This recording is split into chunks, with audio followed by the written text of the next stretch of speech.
Welcome back. We're continuing the news. The government is planning to use its political machinery to get more persons to come out for mass vaccination blitz. It follows last Saturday's vaccination, where less than 50% of the target was met. It's been 3 weeks of administering COVID-19 vaccines in Jamaica.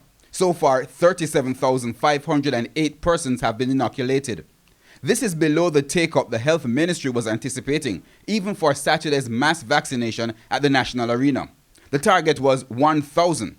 662 persons registered, with only 447 showing up to be vaccinated. It's why the health minister told Parliament on Tuesday that there will be new measures to get people to come out.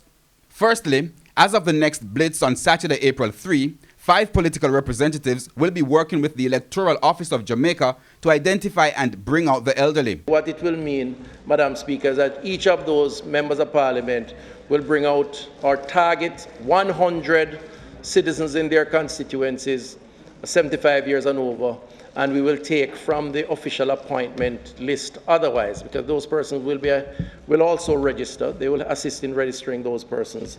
They will be assisted in terms of mobilization to take those persons out, and we will accommodate through the appointment system to ensure that we meet that target. Going forward, 25 vaccination sites will be set up across the country over the next 3 months, starting on April 9.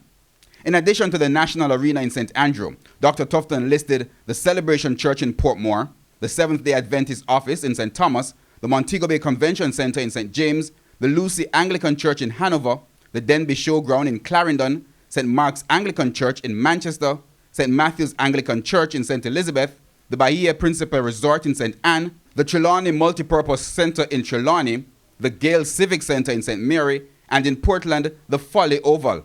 Despite the recent halt of AstraZeneca vaccine export from India, Dr. Tufton says more vaccines are expected soon, with more supply options being pursued. However, Dr. Tufton acknowledged that vaccine hesitancy continues to be a challenge. He is offering himself as proof of its safeness. I too have received, Madam Speaker, as you know, myself and many of us here, our first dose of the vaccine, and we are here standing to tell the tale. And I hope that that is interpreted nationally as a strong message that the vaccines are safe